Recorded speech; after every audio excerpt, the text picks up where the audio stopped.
Hello, ഇന്നലെ നിർത്തിയെടുത്തുനിന്ന് തുടങ്ങിയാലോ? വീണ്ടും ഈ ഡ്രസ്സിലോട്ട് തിരിച്ചു വന്നിരിക്കുന്നു. ഈ പരിപാടിക്ക് ഇത്രയും ആപ്റ്റായിട്ട് വേറെ ഒന്നും എൻ്റെ അലമാരിയിൽ കണ്ടില്ല എന്ന് വേണം പറയാൻ. ഞാനൊന്ന് വേഗം റെഡി ആവട്ടെ, അപ്പോഴേക്കും രാവിലത്തെ ഒരു ഓട്ടപ്പാച്ചിൽ കണ്ടിട്ട് വായു. ഞായറാഴ്ച കുർബാന കഴിഞ്ഞ് നേരെ വൈകിട്ട് പലഹാരങ്ങളൊക്കെ കൊടുക്കാൻ വേണ്ടിയിട്ട് കടയിൽ നിന്ന് സാധനങ്ങൾ മേടിച്ച് തിരിച്ച് വീട്ടിലോട്ട് വന്നു. ഇന്നലെ ബാക്കി വെച്ച കുറച്ച് ഡെക്കോർ നമുക്ക് തീർക്കാനുണ്ടായിരുന്നു. കുഞ്ഞു കുഞ്ഞു ഐഡിയാസ് വെച്ച് ബ്ലൂവും പിങ്കും ഒക്കെ ചേർത്ത് കുഞ്ഞു ഡെക്കറേഷൻസ് തട്ടിവിട്ടു. എല്ലാം ഒരു ബ്ലൂവും പിങ്കും തീമായതുകൊണ്ട് മാച്ചായി പോണില്ലേ.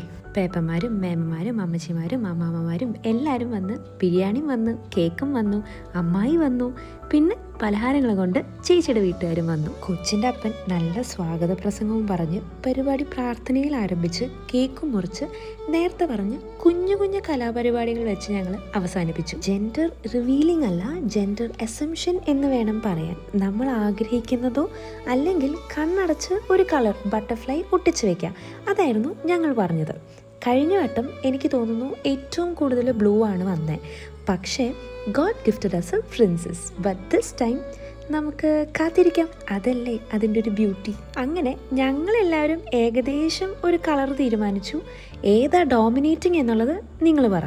പിന്നെ അപ്പാപ്പന്മാരും അമ്മാമ്മമാരും പേപ്പന്മാരും വല്യപ്പന്മാരും വല്യമ്മമാരൊക്കെ കൊച്ചിന് പേരിടാനുള്ള തയ്യാറെടുപ്പിലായിരുന്നു. That was so cute. കുറേ പേരുകൾ, കുറേ ഐഡിയാസ് നമുക്ക് കിട്ടി. പിന്നെ ഞങ്ങൾ ഫുഡൊക്കെ കഴിച്ച് പ്രാർത്ഥനയൊക്കെ എത്തിച്ച് ചേച്ചീനെ പായി പറഞ്ഞ് ഞങ്ങൾ വിട്ടു. അപ്പോൾ വാവേ, കുറച്ച് ദിവസം കൂടെ കഴിഞ്ഞാൽ കാണാം കേട്ടോ.